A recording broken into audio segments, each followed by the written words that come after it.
प्रिय मित्रों, हर हर महादेव, जय माँ अम्बे। मैं ज्योतिषाचार्य पंडित राजीव पाठक। आज हम आप लोगों को बताएंगे चंद्रमा पर दाग लगा क्यों। 16 कला से परिपूर्ण चंद्रमा को अपने सुंदरता पे घमंड हो गया। उस घमंड के चलते एक बार की बात है कि श्री गणेश जी को चंद्रमा देखता है।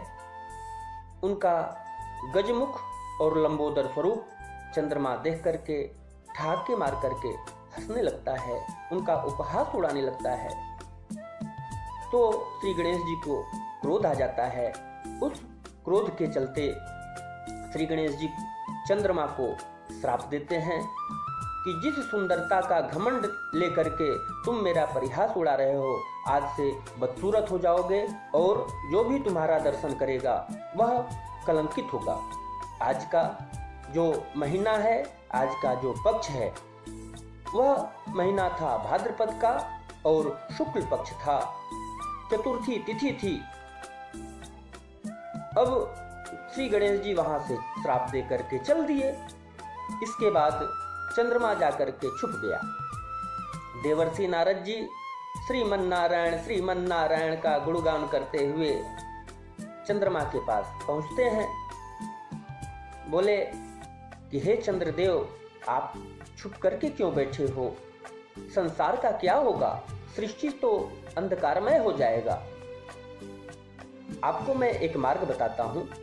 आप मालपुआ एवं लड्डू का भोग लगा करके श्री गणेश जी का आप पूजन करें। इससे श्री गणेश जी प्रसन्न होंगे और प्रसन्न होंगे तो जो उनके द्वारा आपको श्राप दिया गया है वह मुक्ति का उपाय भी बताएंगे। यह बात चंद्रमा को समझ में आ गई।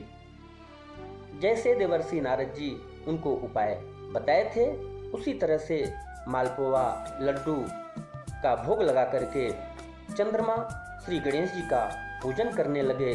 उस पूजन के प्रभाव से श्री गणेश जी प्रसन्न होते हैं। प्रसन्न होने के बाद उन्होंने चंद्रमा को बताया कि हे चंद्रदेव, आपने उपहास किया मेरा, जिसके फलस्वरूप मैंने तो श्राप दे दिया है, लेकिन मैं उसे सीमित कर देता हूँ।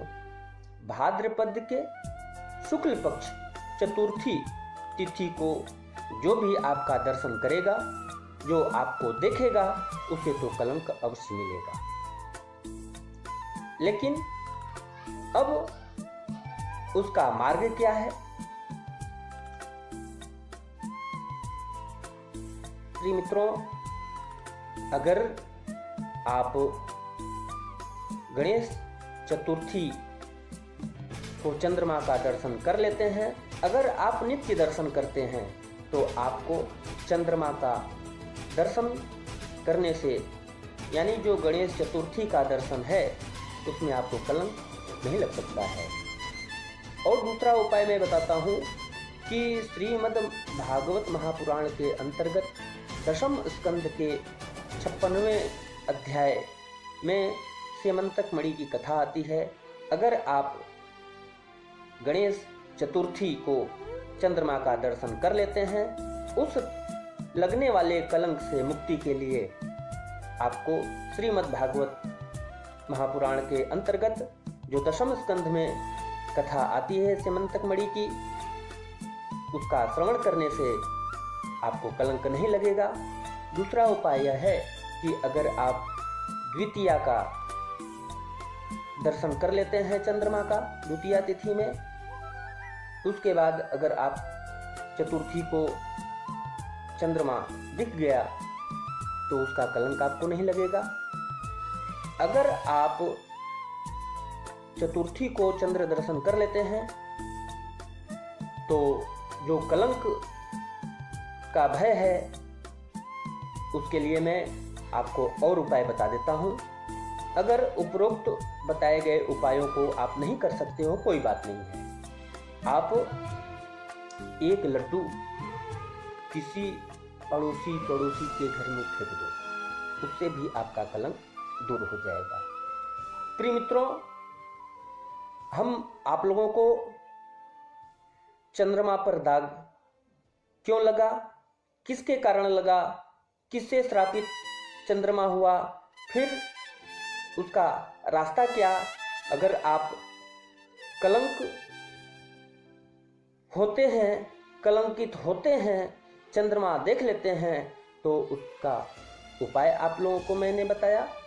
और आप लोग इस उपाय को करके भाद्रपद शुक्ल पक्ष के चतुर्थी को, जो गणेश चतुर्थी का चंद्र दर्शन करने के उपरांत कलंक का भय रहता है, आप लोगों को उपाय बताया। आप लोग इसे करके कलंक से मुक्त हो सकते हैं। और इस कलिकाल में सर्वश्रेष्ठ श्रीमद् भागवत महापुराण बताया गया है। जो आप लोगों को मैंने बताया कि श्रीमद् भागवत महापुराण के दशम स्कंध के 56 नंबर का जो अध्याय है, उसमें सीमंतक मणि की कथा आती है। आप इस कथा का श्रवण करते हैं तो आपको किसी प्रकार का कोई भी कलंक नहीं लगेगा। प्रिय मित्रों, आज हम अपने वाणी को यहीं पे विराम देते हैं। इसी तरह से दिव्य चर्चाओं को लेकर के हम आते रहेंगे। इन्हीं शब्दों के साथ हर हर महादेव, जय मां अम्बे।